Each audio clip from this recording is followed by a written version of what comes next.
মূলক নমো মাথায় তাচ্ছা বন্ধনা ভগবতো আরহতো সাম্মা সম্বুদ্ধাচ্ছা।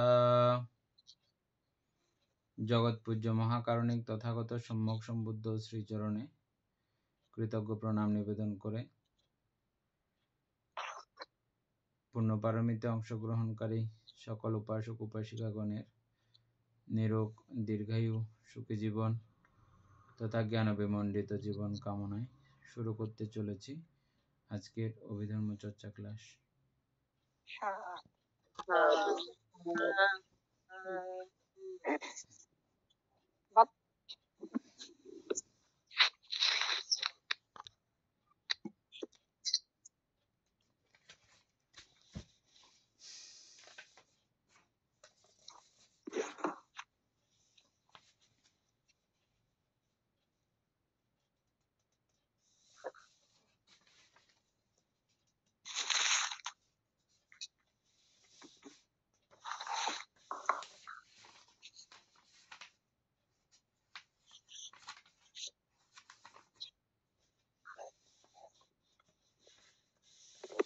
আমাদের পেজ নাম্বার কত ছিল?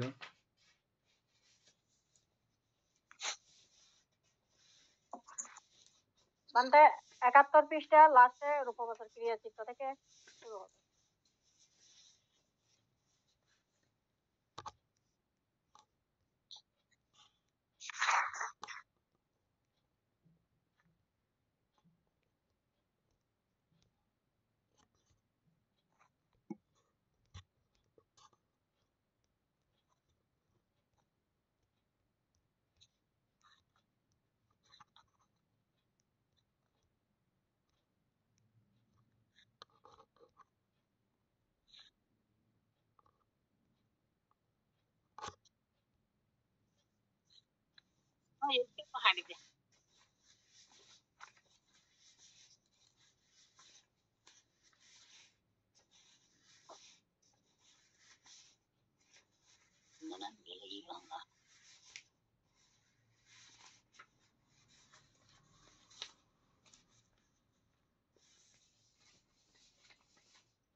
উপাসক জ্ঞানশ্রী সিংহ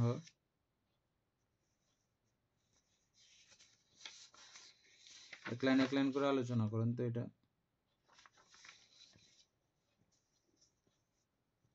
রূপগোচর ক্রিয়াচিত্ত অর্হতের চিত্ত সন্ততি অনুসয় রহিত বলিয়া তাহারা যখন রূপাবচর ধ্যান করেন তখন তাদের সেই রূপ ধ্যান চিত্ত এই ক্রিয়াচিত্তের আকারে উৎপন্ন হয়।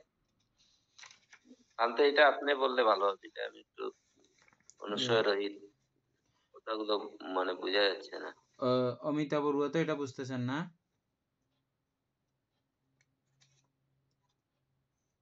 অনুসয় রহিত মানে ওই অরহতের চিত্ত সুপ্ত তৃষ্ণা আছে বলে মানে ওইটা বুঝাচ্ছে না। মানে আগের সুপ্ত তৃষ্ণা অনুসয়ত সুপ্ত তৃষ্ণা আসে নাই না?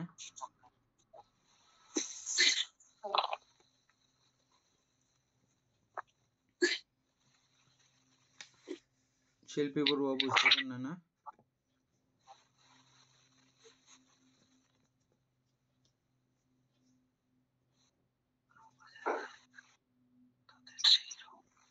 অরহতের চিত্ত সন্ততি অনুসয় রহিত। রহিত মানে হচ্ছে যে অনুসয় নাই। অনুসয় হচ্ছে যে জন্ম হওয়ার মতো সম্ভাবনাময় কোনো অবস্থা, উৎপত্তি হওয়ার মতো কোনো সম্ভাবনাময় অবস্থা। যেমন আমরা বীজের মধ্যে যে বীজ ভাজি না, কলার মধ্যে ভাজা হয় না বা সিদ্ধ করা হয় না, ওই বীজের অনুসয় নষ্ট হয় না। এটা খোলায় ভাজি ফেললে তখন এটার অনুশয় নষ্ট হয়ে যায়, আর অঙ্কুরোদ্গমন হওয়ার শক্তি নষ্ট হয়ে যায়। বুঝছেন? তো অরহতদের চিত্ত সন্ততি হচ্ছে যে বীজকে যেমন খোলায় বাজলে বা সিদ্ধ করে ফেললে আর অঙ্কুরোদ্গমন হবার সম্ভাবনা থাকে না, ঠিক অরহতদের চিত্ত সন্ততিও এমন। ওখানে আপনি যেভাবে গোবর সার এটা সেটা দেন না কেন, বা যতই ভালো মাটি হোক না কেন, আর কোনোভাবেও এটা থেকে বীজ উৎপন্ন হবে না। যেমন সিদ্ধ করা বীজকে আপনি যতই গোবর সার এটা সেটা দিয়ে দেন না কেন, উঠবে কি আর? না, উঠবে না। ঠিক এটাকেই বলা হয় অনুশয়। জিনিসটা চিনছেন? পুনরায় হ্যাঁ বান্ধে, অঙ্কুরোদ্গমন হওয়ার ক্ষমতা, উদ্গমন করা। পুনরায় জন্ম হওয়ার ক্ষমতা। পুনরায় শুধু জন্ম হওয়ার ক্ষমতা এমনও না, মানে আমরা এখন কথার মাধ্যমে, কাজের মাধ্যমে বা চিন্তার মাধ্যমে প্রতি মুহূর্তে আমাদের কর্মসঞ্চিত হচ্ছে। এই কর্ম করার পরক্ষণ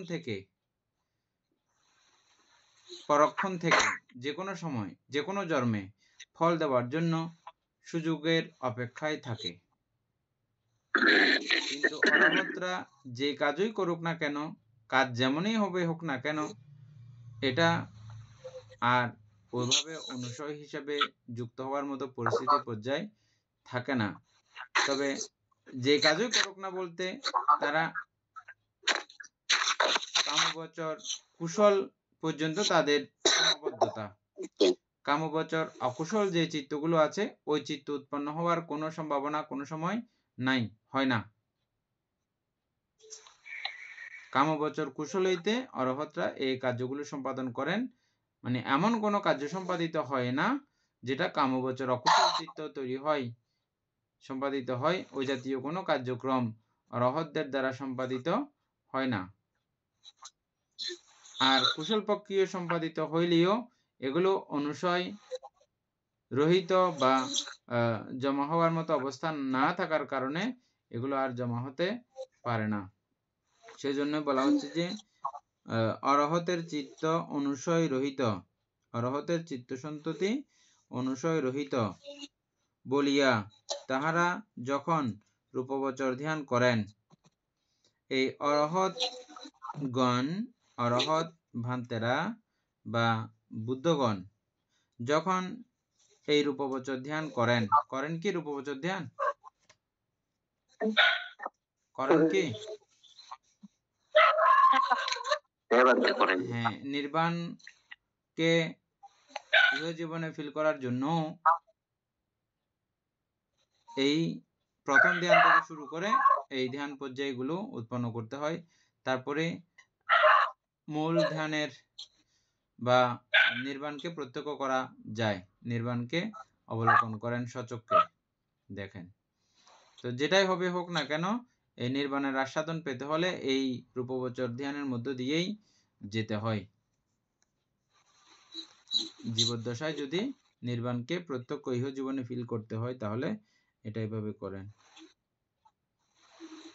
সুতরাং রূপবচর ধ্যান তারা করেন। তো আমরা কিছুক্ষণ আগে দেখলাম যে এই রূপবচর চিত্ত উৎপন্ন করলে এটার বিপাক ভোগ করতে হয়, এমনটা দেখেছি না আমরা? কিন্তু অরহতগণ করলে এটার বিপাক ভোগ করতে হয় না। তাহাদের সেই রূপধ্যান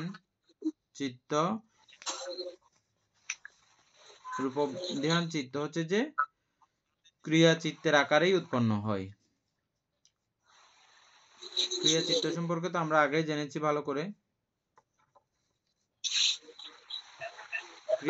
ক্রিয়া চিত্তটা বললে ভালো হয়, একটু বললে ভালো হয় বান্তে। ক্রিয়া চিত্তটা, ক্রিয়া হচ্ছে যে কাজ, এটা তো জানি। হ্যাঁ, কাজ আছে, কাজের কোনো ফল নেই।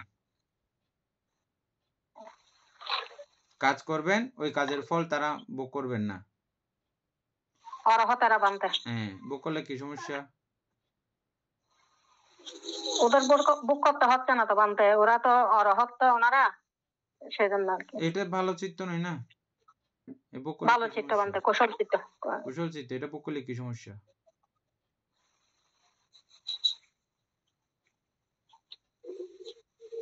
এটা তো ওদের আসবে না, ওদের মানে ইন্দ্র তো আর কোনো তৃষ্ণা নাই। অরহতেরা তো ভাবতে তৃষ্ণা ক্ষয় করে ফেলেছে, ওগুলো আর ভক্তি করবে না। আর কেউ বলতে চাই, শিল্পী বড় বলতে চাইলে বলতে পারেন।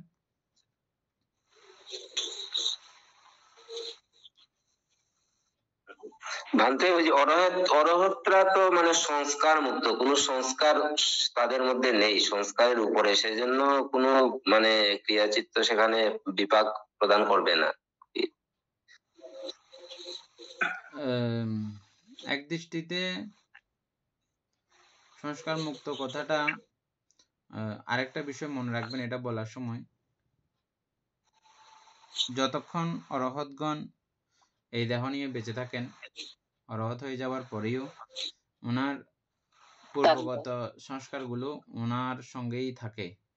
যেমনটা উদাহরণস্বরূপ বলি, আমার আগে থেকেই মনে করেন ডাল খাবার খুব রুচি, এটা একটা সংস্কার বা অভ্যাস, এটা আমার মানে একদম মূল পরিনির্বাণ পর্যন্ত এটা থাকবেই, এটা থাকে। সাধারণ মানুষদের মতো এটা রুচির ব্যাপার, অভ্যাসের ব্যাপার, এটাতে লোভ আছে এমন না। রুচি এক জিনিস, লোভ এটা আরেক জিনিস। রুচি আর লোভ সমান বিষয় না। রুচি আর তৃষ্ণা এটা সমান বিষয় না, এটা দুইটার ব্যাপার দুই রকম। এটা তো বুঝেন না? হ্যাঁ, তো সুতরাং এই সংস্কারগুলো কিছু কিছু সংস্কার এরকম থাকে। আমরা অনেক গল্প পড়ব সূত্র পিটকে, তখন দেখব যে যেমন একটা অরহত ভান্তে এক সময় সবাইকে বলতে বলতে চন্ডাল বলে ফেলতেন, এই বলতে বলতে এই চন্ডাল বলে ফেলতেন এরকম।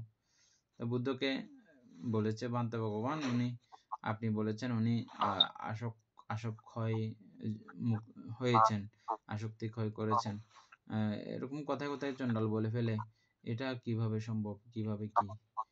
তো বলছে যে উনি জন্মান্তরে অনেকবার ব্রাহ্মণ ছিলেন। তা ব্রাহ্মণরা ব্রাহ্মণত্বের অহংকারে তারা অন্য নিচু জাতিকে বা ওই চন্ডালগণকে খুব তুচ্ছ তুচ্ছ ব্যবহার করে করে এরকম চন্ডাল চন্ডাল বলতে থাকে। আর এটা ওনার জন্মান্তরীণ সংস্কারের প্রভাবে উনি এভাবে বলে ফেলতেছেন। এবং ইহজীবনেও তিনি ব্রাহ্মণ পরিবারেরই সন্তান ছিলেন, সেজন্যই ওনার মুখ থেকে এরকম কথাগুলো প্রায়ই বের হয়। কিন্তু আন্তরিকভাবে উনি কি? আন্তরিকভাবে উনি শুদ্ধ সাঙ্গ পবিত্র, ওনার আন্তরিকভাবে কোনো রকমের দোষ হওয়ার মতো যে পরিস্থিতি নাই, এমনও ব্যাপার আছে, এমনও ব্যাপার হয়। তবে হ্যাঁ, তবে যেমনই হবে হোক না, এরকম আমাদের বহু ব্যতিক্রম সংস্কার আমাদের প্রত্যেকের মধ্যেই আছে। তবে আমরা সবসময় সদা সর্বদা চেষ্টাশীল থাকি এরকম যেগুলো মানুষের পণ্ডিতগণের কাছে অপ্রিয় ভাজন হয়, অপ্রিয়কর হয়, এই জাতীয়গুলোকে গুছিয়ে রাখার জন্য আমাদের প্রত্যেকের চেষ্টা থাকে। এবং সেই জন্য অরহত হওয়ার পরেও, অরহত হয়ে যাবার পরেও বিনয় শিক্ষা করতে হয় ভিক্ষুদেরকে। অরহত হয়ে গেছে, ওনারা আর শিক্ষার কি প্রয়োজন এমনটা মনে হবে না আমাদের? বুদ্ধ প্রশাসনিক ব্যবস্থা এটা আলাদা, আর অরহত এটা হচ্ছে যে আমার সম্পূর্ণ ব্যক্তিগত ব্যাপার, আর বিনয়টা হচ্ছে সার্বজনীন। যেহেতু এটা সাংঘিক একটা ব্যাপার রয়েছে, এই সাংঘিকতাকে অটুট রাখার জন্য বিনয় ওনাকে পড়তেই হবে। উনি ধর্মের মধ্যে কমপ্লিট হয়েছেন, হয়ে গেলেও বিনয় ওনাকে কমপ্লিট করতে হয়। এই কথার সঙ্গে ওই কথার কি পরিচয়, এটা বুঝতে পেরেছেন উপাসক জ্ঞানেশ্বর সিংহ? সংস্কারটা তো বোঝা গেছে। ভান্তে ওই যে বিনয়টা বললেন যে মানে ওনার তো মানে চূড়ান্ত যেটা অবস্থা সেটা হলো নির্বাণ প্রাপ্তি বা অরহত প্রাপ্তি। তো ওইখানে গিয়ে আবার বিনয়ের দরকার, মানে প্রয়োজনটা কিসের জন্য? বিনয়ের প্রয়োজন হচ্ছে যে এই যে ব্যবহারটা করতেছে অরহত, এটা তো আভ্যন্তরীণ বিষয়, এটা তো আপনাকে বাহ্যিকভাবে কেউ দেখতেছে না। বাহ্যিকভাবে দেখতেছে যে আপনার কথনগুলো, আপনার দৃষ্টিভঙ্গি, আপনার হাত পা নাড়াচাড়া, আপনার অঙ্গ সংকোচন প্রসারণ, এগুলো দেখতেছে যে মানুষে। এবং আপনার সতীর্থগণ, নতুন সতীর্থ যারা আসছে তারা অরহত সম্পর্কে কিছুই বুঝে না, তারা প্রাথমিকভাবে আপনার সুন্দর সুবোচ ব্যবহার এগুলো তারা দেখতে হবে, এগুলো দেখে তারা সন্তুষ্ট হতে হবে, খুশি হতে হবে। প্রথমে যদি এরকম ব্যতিক্রম ব্যবহার যদি পেয়ে যায় তাহলে সর্বনাশ না পুরা, বুঝছেন? এখন না, একজন অরহৎ বানতে ওইটাই মানে অরহৎ হয়ে গেলে তো কেউ আমাকে ভালো পাক বা না পাক সেটা তো মানে প্রয়োজন আমার মনে হয় কিছু না ওনার যায় কাছে। আসে না, আমার কিছু যায় আসে না, কিন্তু বুদ্ধ ভিক্ষু সংঘকে বলেছেন, হে ভিক্ষুগণ তোমরা অন্তিম পুরুষ হবে না। অন্তিম পুরুষ মানে কি? অন্তিম পুরুষ মানে হচ্ছে যে হ্যাঁ হ্যাঁ চূড়ান্ত অবস্থা আর কি, একটা মানুষের কমপ্লিট মানে চূড়ান্ত পর্যায়ে যেটা। অন্তিম পুরুষের অন্তিম মানে শেষ, অন্তিম তো শেষ।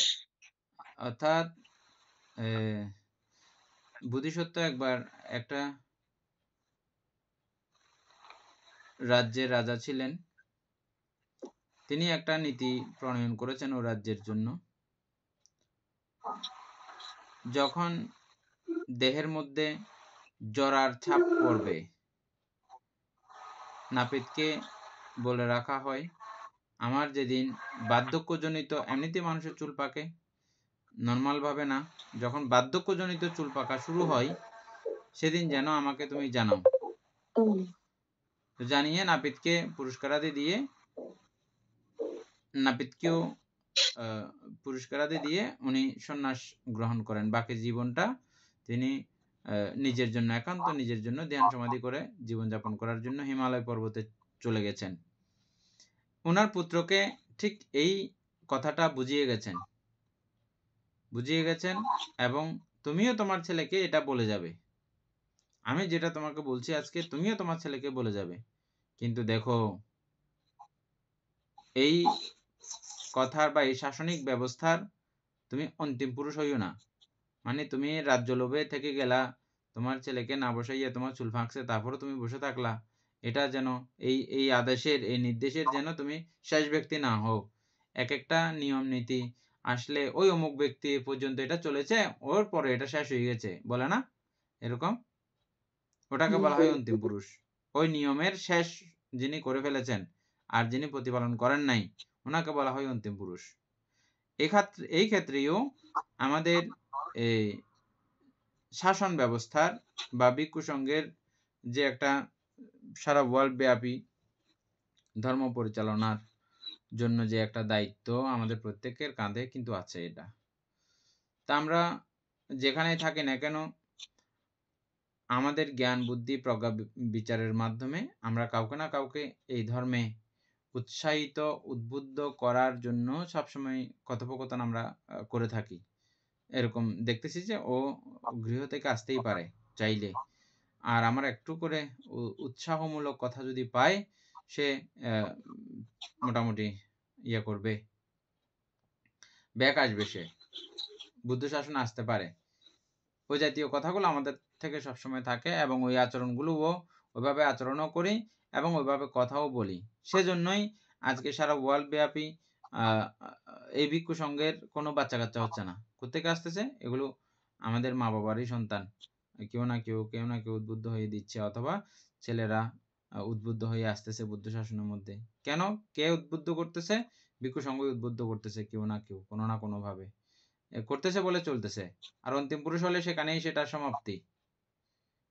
এক জায়গার মধ্যে একজন গেছে, একজন গিয়ে উনি সেখানেই শেষ, আর পরবর্তী প্রজন্ম আর তুলতে পারে নাই। যদি তুলতে না পারে, উনি হচ্ছেন যে অন্তিম ব্যক্তি, অন্তিম পুরুষ। এই জন্য ভিক্ষু সংঘকেও বলেছে যে হে ভিক্ষুগণ, তোমরা অন্তিম পুরুষ হবে না। এই নীতি প্রণালী তোমরা পালন করবে, অপরকেও পালন করার জন্য উদ্বুদ্ধ করবে।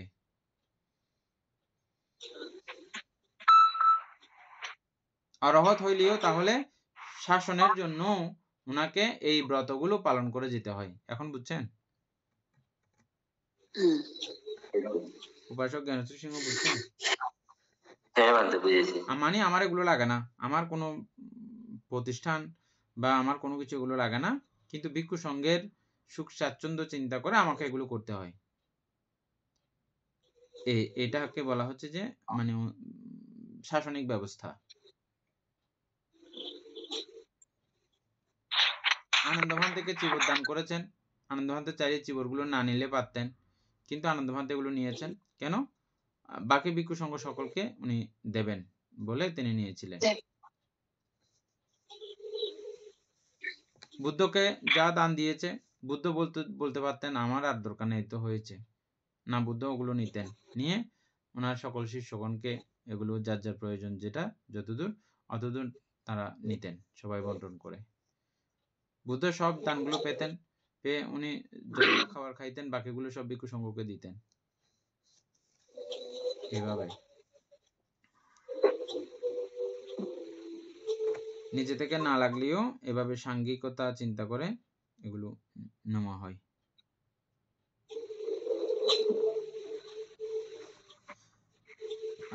তাহলে ক্রিয়াচিত্ত বুঝছেন? ক্রিয়াচিত্ত মানে শুধু কাজ করবে, এই অষ্টবিধ মহাকুশল চিত্ত সবগুলো সম্পাদন করে, তারপরে এই রূপবচর কুশল চিত্ত সবগুলো সম্পাদন করে, অরূপবচর কুশল চিত্ত সবগুলো সম্পাদন করে। কিন্তু এগুলো সম্পাদন করলেও এগুলোর যে বিপাক আমরা দেখেছি, ওই বিপাকগুলো উৎপন্ন হয় না, বিপাকগুলো ভোগ করেন না।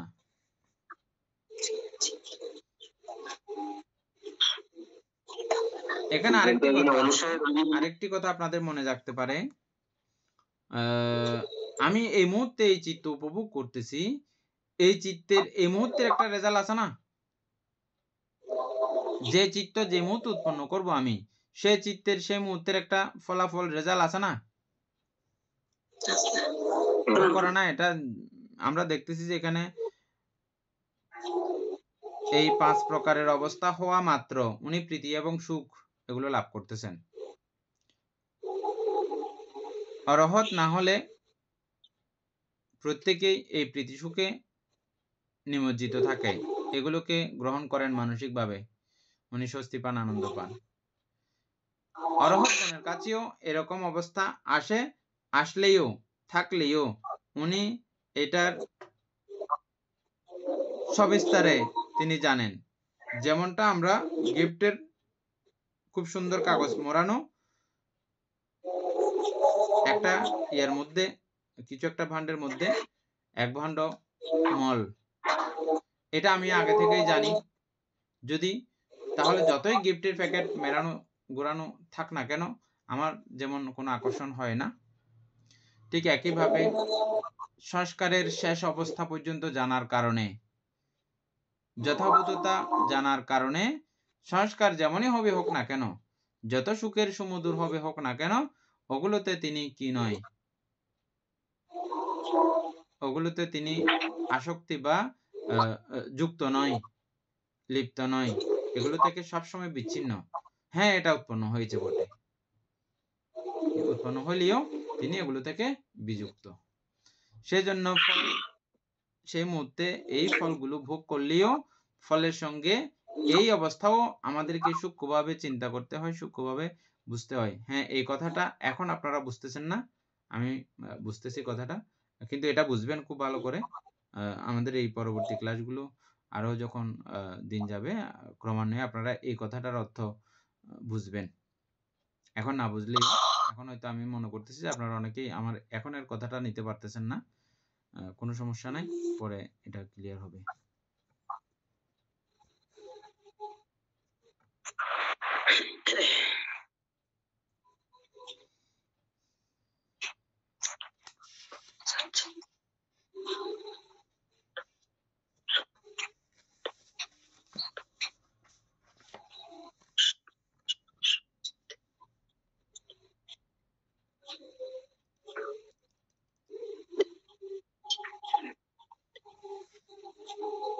সেজন্য ক্রিয়াচিত্তকে কুশল চিত্তের ন্যায় দেখায়, ক্রিয়াচিত্তকেও কুশল চিত্তের ন্যায় দেখায়, আকারেই উৎপন্ন হয়।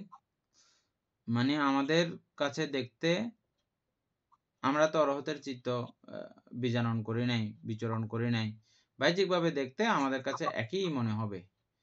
হ্যাঁ, এটাকে আমাদের রূপবচর কুশল চিত্ত মতো করেই আমরা দেখব সাধারণ মানুষরা, কারণ অরহতের চিত্ত দেখতে পারেন আরেকজন অরহৎ, সেজন্য এটা আমাদের পক্ষে বোঝা সম্ভব না, আমাদের কাছে এমনটাই অনুমেয় হবে, দেখা যাবে। স্পর্শ আদি চৈতসিক রূপধ্যান চিত্তে বিদ্যমান থাকলেও পঞ্চ নিবরণের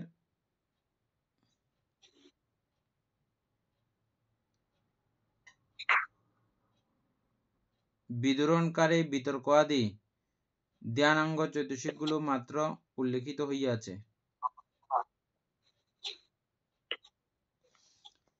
খুব একটা গুরুত্বপূর্ণ কথা। আমরা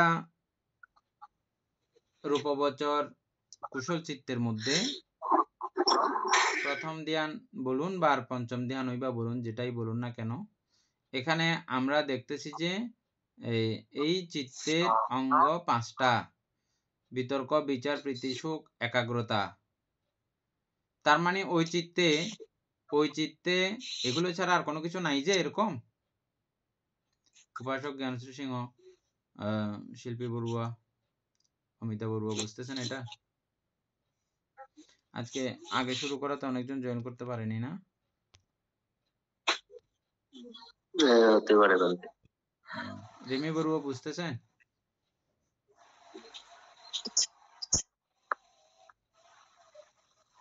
ওই তো নাই, মোবাইল ফেলে রেখে কোথায় চলে গেছে রিমি বড়ুয়া? আছে? আপনাকে বলছি যে ইয়া করে থাকার জন্য, ভিডিও কল ওপেন করে থাকার জন্য, নাইলে আপনি ওখানে তরকারি কুটলে আমি দেখবো না কিন্তু, বুঝছেন? অনেকে আছে মোবাইল এরকম রেখে, না আমার তরকারি কুটার খুব দরকার, এখন একটু আগে তরকারি কুটে নি, তো এরকম তরকারি কুটলে আমি দেখবো না। অন্তত এইভাবে খোলা থাকলে আপনাদের একটা মানে ইয়া থাকবে, ভাব থাকবে যে আমি ধর্ম শুনতেছি। এখন কোনো সাধারণ ধর্ম না, এটা আপনাদের একটু ওই চেতনাটা দরকার। হ্যাঁ, ওই চেতনাটাও আমি কখনো এই ক্লাস ছেড়ে এরকম করে যাই নাই আজ পর্যন্ত। তাহলে তো খুব ভালো। এটা শুধু আপনাকে বলতেছি, ওভাবে গায়ে মাখানোর দরকার নাই, আপনাকে কেন্দ্র করে সবাইকে বলতেছি আর কি।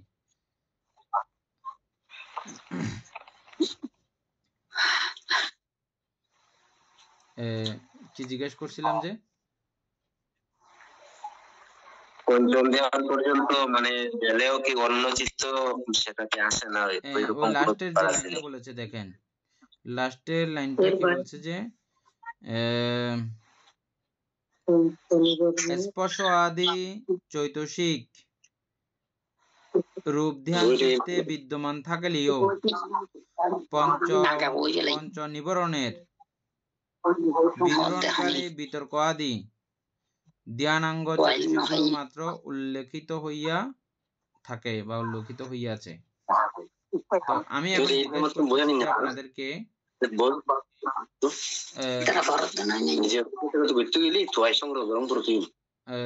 ইয়ে করেন, একটু করে মিউট করে রাখেন।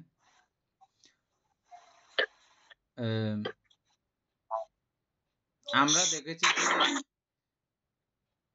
প্রথম ধ্যানের মধ্যে পঞ্চমঙ্গ বিতর্ক, বিচার, প্রীতি, সুখ, একাগ্রতা, এই 5টা বিষয়কেই শুধু এখানে উল্লেখ করা হয়েছে।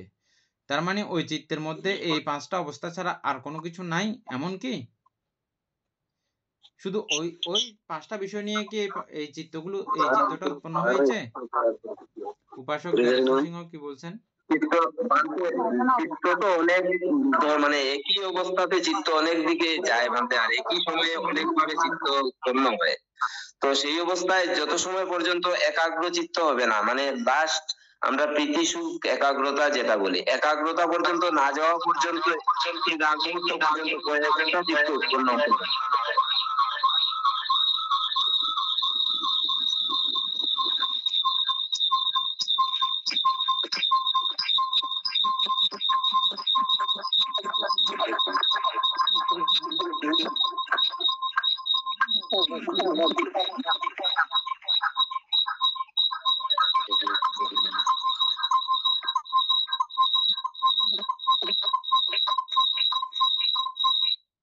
যার কথা তারা মিউট করে দিলে হয়।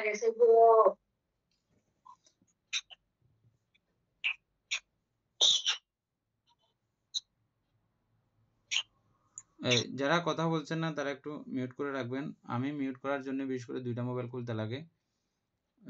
এই মোবাইল দিয়ে মিউট করা যায় না, তো আরেকটা মোবাইল দিয়ে মিউট করতে হয়, সেজন্য 2টা মোবাইল খুললে এভাবে আওয়াজ হয়। হ্যাঁ, উপাসক জ্ঞান সিংহ তারপর বলে। হ্যাঁ, ওইটাই বলছিলাম ভান্তে যে ওই যে বিতর্ক প্রীতি সুখ একাগ্রতা হওয়ার আগ পর্যন্ত তো ভান্তে চিত্ত বিচলিত থাকবেই, মানে কোনো না কোনো জায়গায়, মানে এক জায়গায় রাখতে পারছে না। যেই মুহূর্তে একাগ্র চিত্ত হয়ে যাবে তখনই শুধু এক চিত্ত হবে, আর এর আগ পর্যন্ত তো গ্যারান্টি দেওয়া যায় না যে উনি এক চিত্ততেই আছেন বা একই উনার যে আলম্বনে ধারণ করে নিয়েছেন। তো সেই অবস্থা পর্যন্ত, মানে ঠিক একাগ্রতা হওয়ার আগ মুহূর্ত পর্যন্ত উনার চিত্ত একটাও থাকতে পারে আর অনেকগুলো থাকতে পারে।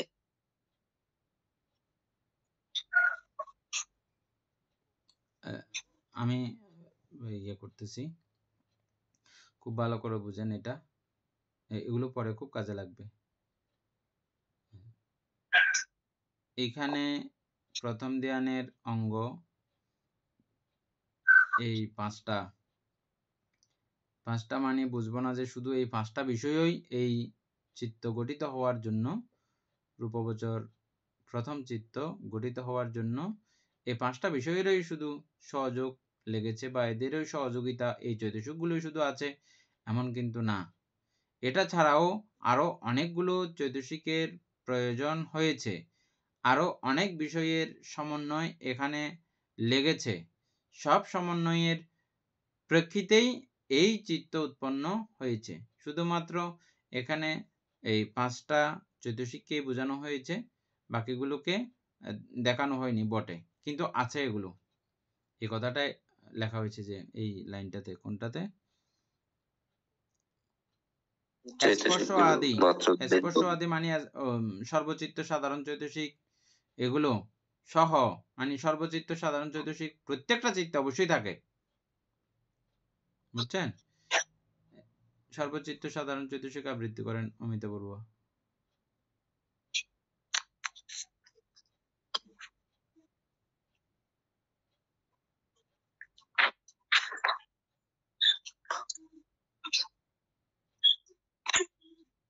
তো আমি বলবো, হ্যাঁ বলেন, খুব ভালো।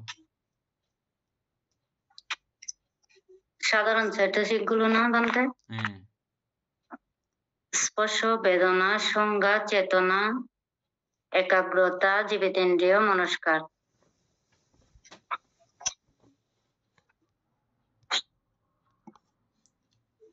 আপনাকে ধন্যবাদ। এগুলো সবসময় লাগে, এই কয়েকটা বিষয়গুলো প্রায় সময় লাগে, আর এগুলো মনেও রাখতে হয়, না হলে বোঝা যায় না। এগুলো সহ আরো কুশল চৈতসিক যেগুলো আছে, এগুলোর মধ্যেও অনেকগুলো কুশল চৈতসিকের সম্প্রয়োগ সেখানে আছে। সেই রূপগোচর প্রথম ধ্যান বলুন এবং পঞ্চম ধ্যান বলুন, যেটাই বলুন না কেন, অনেকগুলো চৈতসিকের সমন্বয়তা সেখানে আছে। সেটা ছাড়াও আরো অনেক বিষয়ের সমন্বয় সহযোগে এই চিত্তগুলো উৎপন্ন হয়। শুধুমাত্র দেখানো হয়েছে 5টা চৈতসিক প্রথম ধ্যানে, বিতর্ক, বিচার, প্রীতি সুখ, একাগ্রতা, 5টা দেখানো হয়েছে। তার মানে বুঝতে হবে না যে শুধু এই 5টা আছে, এমন না, আরো অনেক কিছু আছে। এখন বুঝতে পারছেন জ্ঞানশ্রী সিংহ না? শুধু যে মানে এই 5টার বিষয় এটা না, এটা ছাড়াও আরো অনেক বিষয়ের সমন্বয়তা আছে, রয়েছে। তাহলে এদূর পর্যন্ত আমরা তো বুঝলাম প্রত্যেকেই। ক্রিয়াচিত্ত বলতে গিয়ে অনেক কিছু আলোচনা হয়েছে।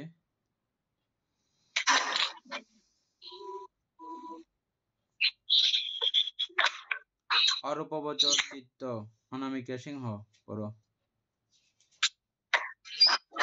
72 পৃষ্ঠা।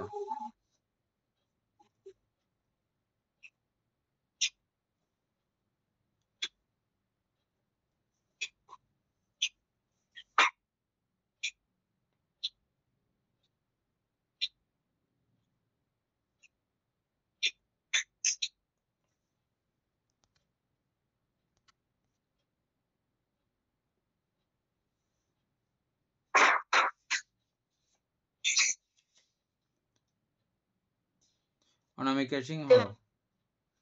হেমন্ত বর্ণনা। অরূপাবচর চিত্ত। হ্যাঁ, আচ্ছা।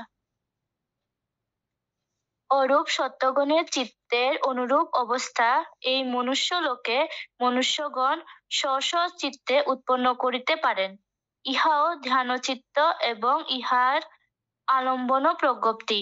এই চিত্ত পঞ্চম ধ্যানিক, সুতরাং ইহার মুখ্য অঙ্গ উপেক্ষা ও একাগ্রতা। রূপাবচর ধ্যানে সুদক্ষ যোগী অরূপ ধ্যান চিত্ত উৎপাদনের জন্য চেষ্টিত হইবার অধিকারী। অরূপাবচর কুশল। আকাশের অস্তিত্ব ও বিলাসতা আমরা চন্দ্র সূর্যাদির দ্বারাই অনুভব করি, যাহার অন্ত নাই, অর্থাৎ উৎপত্তি ও ধ্বংস নাই, তাহাই অনন্ত। আকাশ উৎপত্তি ও বিলয়হীন বলিয়া আকাশও অনন্ত। এই অনন্ত আকাশকে অবলম্বন করিয়া যে কুশল চিত্ত উৎপন্ন হয়, তাহাই আকাশা আকাশ অনন্তায়তন। আকাশ অনন্তায়তন কুশল চিত্ত।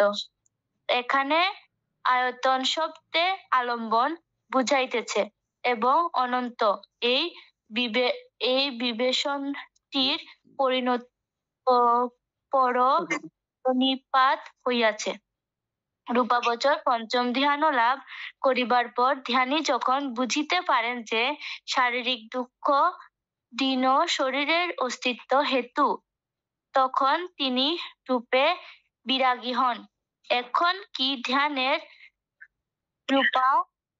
রূপা আলম্বনকে পর্যন্ত বিরক্তির চক্ষে নিরীক্ষণ করেন।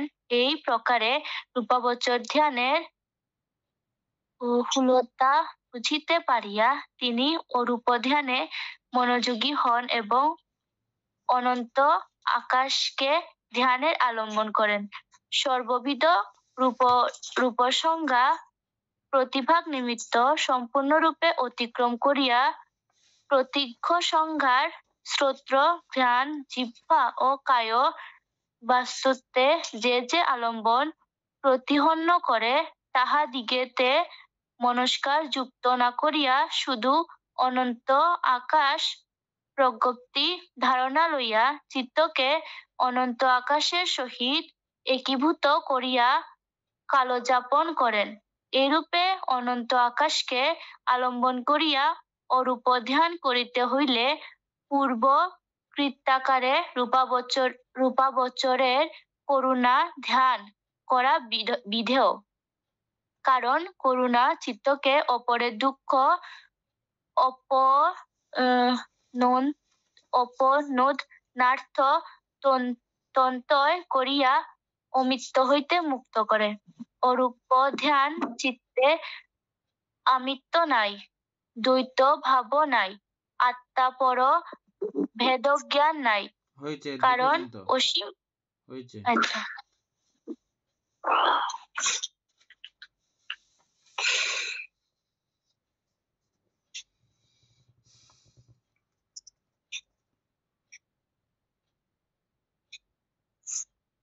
উপাসক জ্ঞানেশ্বর সিংহ আলোচনা করতে পারবেন? চেষ্টা করতে পারি মানতে। অরূপ সত্যগণের চিত্তের অনুরূপ অবস্থা এই মনুষ্য লোকে মনুষ্যগণ স্ব স্ব চিত্তে উৎপন্ন করিতে পারেন। মানে এই মনুষ্য লোকে আমরা নিজেরা যে কোনো জনেই মানে অরূপ সত্যগণের যে অরূপ অবস্থা সেটা আমরা করতে পারি, উৎপন্ন করতে পারি। ইহাও ধ্যান চিত্ত। কারণ মানুষের তো আমরা মানুষ, আমাদের মধ্যে স্বাভাবিকত আমরা যেহেতু কামবচর লোকের মানুষ, কামবচর চিত্তেরই অধিকারী আমরা, আমাদের কাছে কামবচর চিত্তটাই থাকা স্বাভাবিক। কিন্তু এখানে বলতেছে যে মানুষ ইচ্ছে করলে, মানুষ চেষ্টা করলে এই অরূপবচর চিত্তও উৎপন্ন করতে পারে। এটা তারপরে লাইন। হ্যাঁ, ইহাও ধ্যান চিত্ত এবং ইহার প্রতি ইহার আলম্বন প্রজ্ঞপ্তি। এটা বুঝছেন? এই এটা ধ্যান চিত্ত এবং এটা প্রজ্ঞপ্তি মানে ওইটাই মানে যেটা আমরা ইয়ে করি, এটাকে কোনো কিছু দিয়ে প্রজ্ঞপ্তি করি, মানে মানে পরিচিত হই আর কি হ্যাঁ, ওইটার সাথে। হ্যাঁ, এটাই। ইহা এই চিত্ত পঞ্চম, ইহা এই অরূপগোচর, এটা কোনো সাধারণ চিত্ত না, এটা কিন্তু ধ্যান চিত্ত। যদিও বা এটা চিত্ত, হ্যাঁ এটা তবে ধ্যান চিত্ত, তবে অরূপ ধ্যান চিত্ত, অরূপ রূপহীন ধ্যান চিত্ত। তিনি রূপকে ভাবেন না বলে, রূপ ওনার সংজ্ঞার মধ্যে রূপ থাকে না, উনি রূপ সংজ্ঞা বিবর্জিত।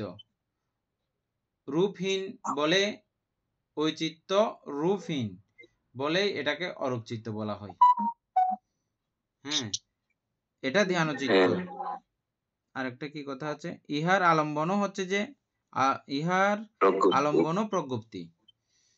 ইহার আলম্বন হচ্ছে যে প্রজ্ঞপ্তি। প্রজ্ঞপ্তি মানে কি, আমরা প্রজ্ঞপ্তি জেনেছিলাম যে কোন একটা বিষয়কে আমরা যেটা দিয়ে বিজ্ঞপ্তি করি, মানে প্রজ্ঞাপিত করি, নাম ধারণ করাই, যেটার মাধ্যমে পরিচিত করাই, ওটাই প্রজ্ঞপ্তি।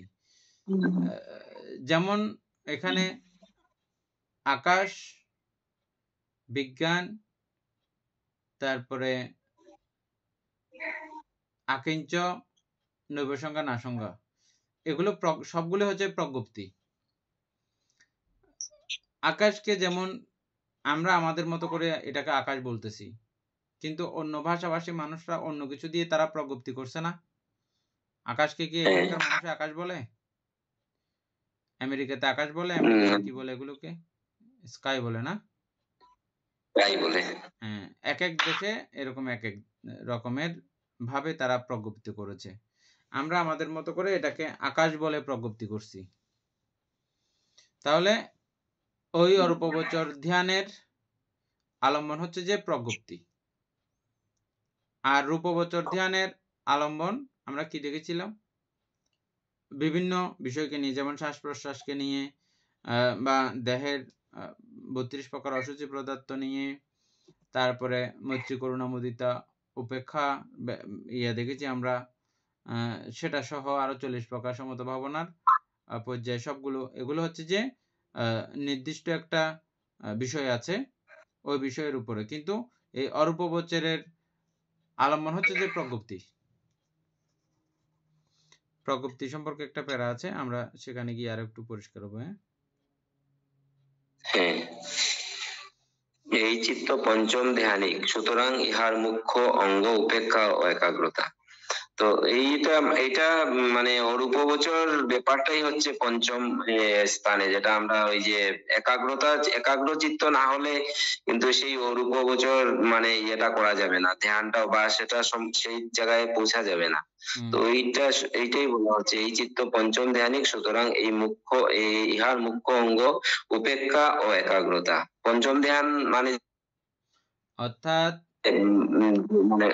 অর্থাৎ এই অরূপগোচর 4টা ধ্যান, এগুলো মূলত হচ্ছে যে ওই পঞ্চম ধ্যানেরই অঙ্গ সংগঠন। অরূপগোচর, আকাশ অনন্তায়তন অরূপগোচর, এটাও কিন্তু পঞ্চম ধ্যান। বিজ্ঞান অনন্তায়তন অরূপগোচর, এটাও কিন্তু পঞ্চম ধ্যান। আকিঞ্চায়তন অরূপগোচর, এটাও কিন্তু পঞ্চম ধ্যান। নবসংজ্ঞা, নাসংজ্ঞায়তন, এটাও কিন্তু পঞ্চম ধ্যান। এগুলো সবগুলো পঞ্চম ধ্যানেরই অন্তর্গত। তবে এই পঞ্চম ধ্যানের মধ্যে আলাদা আলাদা এগুলো একটা ডিগ্রি মনে করেন, আলাদা আলাদা করে। আমরা এমবিবিএস হওয়ার পরে আবার যেমন এক একটা সাইড আছে ডাক্তারি, কেউ চোখের সাইড, আবার চোখে ঢুকেছেন, ঠিক আছে, চোখের মধ্যে আবার অনেকগুলো পর্যায় আছে। এক একজনে মানে চোখের মধ্যে মনে করেন আরো 100টা ডিপার্টমেন্ট আছে। এক একজন এক একটা বিষয়ের মধ্যে স্পার্ট।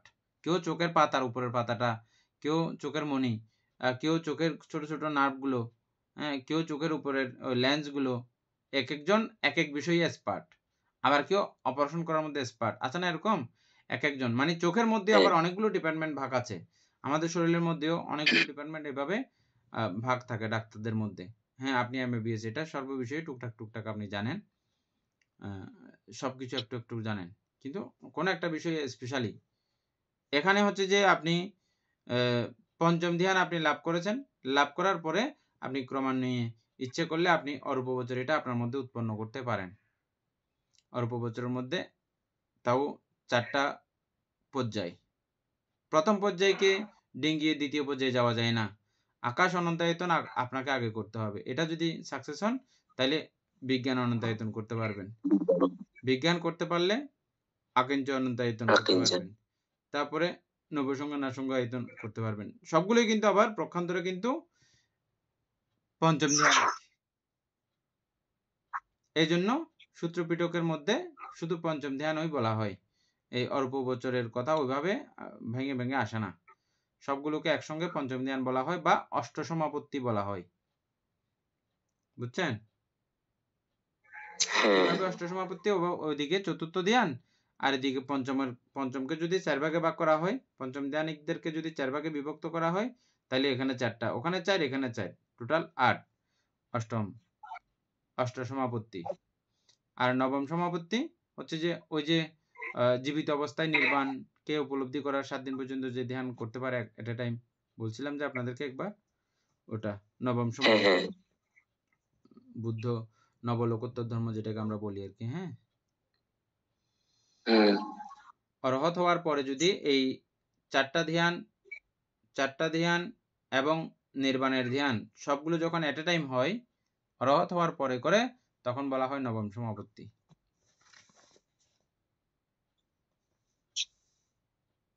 তারপরে রূপবচর ধ্যানের সুদক্ষ যোগী অরূপ ধ্যান চিত্ত উৎপাদনের জন্য চেষ্টিত হইবার অধিকারী। তো এই রূপবচর ধ্যানের মানে অরূপবচর ধ্যানগুলো করার জন্য অধিকার রাখেন, শক্তি সামর্থ্য ক্ষমতা রাখেন শুধুমাত্র পঞ্চম ধ্যানিকেরা। এছাড়া আর কেউ চাইলে ইচ্ছা করলেও এই ধ্যান করার জন্য, এটা চিন্তা করার জন্য ওরা পারবেন না, বুঝবেন না এটা এটা কি জিনিস, কিছু খুঁজে পাবেন না।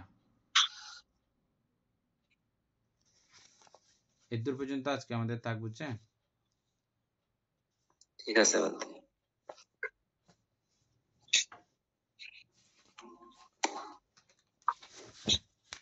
সদ্ধর্মপ্রাণ প্রিয় উপাসক উপাসিকা বৃন্দ, আপনাদের কোনো প্রশ্ন আদি জিজ্ঞাসা করতে করার ইচ্ছে থাকলে জিজ্ঞাসা করতে পারেন। আর কথাগুলো যেহেতু আমাদের জন্য, যাদের জন্য খুব নতুন, কথাগুলোকে পুরানো বানানো, অন্যগুলোকে মিউট করে দিন, সবাই মিউট করলে শোনা যাবে। আপনারা বারবার এই ক্লাসগুলো দেখতে পারেন, দেখে দেখে আপনাদের আবারও মনে হতে পারে ওই বিষয়টা একটু অপরিষ্কার বা অপরিচ্ছন্ন রয়েছে। ওই যে ওইটা জানাচ্ছি মানতে, ওই যে নবম সমাপত্তি আমরা এটা নিরুৎ সমাপত্তি বলে, ওইটাই নবম সমাপত্তি বা নিরুৎ সমাপত্তি মানে একই কথা নাকি? একই কথা। আচ্ছা, হ্যাঁ, তো এই জাতীয় এগুলো আবার আপনারা যখন শুনবেন দেখবেন অনেকগুলো আপনাদের প্রশ্ন বের হতে পারে। ওই প্রশ্নগুলো হয়তো এমন এমন বিষয় আমি বলে যাচ্ছি কিন্তু আমিও বুঝি না, আপনারা প্রশ্ন করলে যখন আমি পারবো না তখন আমি আবার চেষ্টা করব। হ্যাঁ, তো আপনারা হয়তো জানেন প্রত্যেকেই, আমি আপনাদের প্রশ্নের উত্তর দিতে না পারলেও আমি লজ্জাবোধ করি না, আমি আবার পুনরায় শেখার চেষ্টা করি এবং এভাবে প্রশ্ন করলে আমি আসলে খুব উপকৃত হই। তো সেজন্য আবার পুনরায় আপনারা এগুলো দেখবেন, দেখে যদি সেখানে যদি কোনো রকমের ভুল পরিলক্ষিত হয় বা আপনারা এটা বুঝতে পারেন নাই ভালো করে, এমন যদি হয় এগুলো আবার রিপিট করতে পারেন, আমরা পরবর্তী ক্লাসে আবার আমরা এগুলো চর্চা করব। তো যাই হোক, আপনারা এগুলো প্রত্যেকে বারবার দেখতে থাকবেন, তাহলে আরো সুস্পষ্ট হবে আপনাদের প্রত্যেকটা বিষয়। আপনারা নিজে থেকেই ক্লাসের মধ্যে একটু নিজে থেকেই উদ্বুদ্ধতা দেখাবেন, আগ্রহশীলতা দেখাবেন, তাহলে আমার আসলে খুব ভালো লাগবে এবং প্রত্যেকে আমরা খুব প্রাণবন্ত থাকবো। সদ্ধর্ম প্রাণ প্রিয় উপাসক উপাসিকা বৃন্দ, এতক্ষণ যাবৎ আমরা অভিধর্ম চর্চা করে যে পুণ্যরাশি অর্জন করেছি, এই পুণ্যরাশি অনন্ত চক্রবাসী সত্যগণকে দান করছি, গুরু ভন্তেদেরকে দান করছি, মাতা পিতাগণকে দান করছি, এবং যারা আমাকে প্রতিনিয়তভাবে ধর্মচর্চায় সহযোগিতা করছেন তাদের সকলকে এই পুণ্যরাশি দান করছি। এই পুণ্যরাশির যারা আমাকে প্রতিনিয়ত চারিপ্রত্যয় দিয়ে দান করেন তাদেরকেও দান করছি, এবং এই পুণ্যরাশির কাছে আমরা প্রার্থনা করব নির্বাণ লাভ, অবধি অসৎ ব্যক্তি মূর্খ ব্যক্তি পাপমিত্রের সংসর্গ লাভ না করে সদা সর্বদা জ্ঞানদোষী কল্যাণ মিত্রের সান্নিধ্য সংসর্গ লাভ করতে সক্ষম হই। এইরূপ সাধু কামনা পোষণ করে আজকের মতো ক্লাস এখানে সমাপ্ত করছি। সাধু সাধু সাধু ও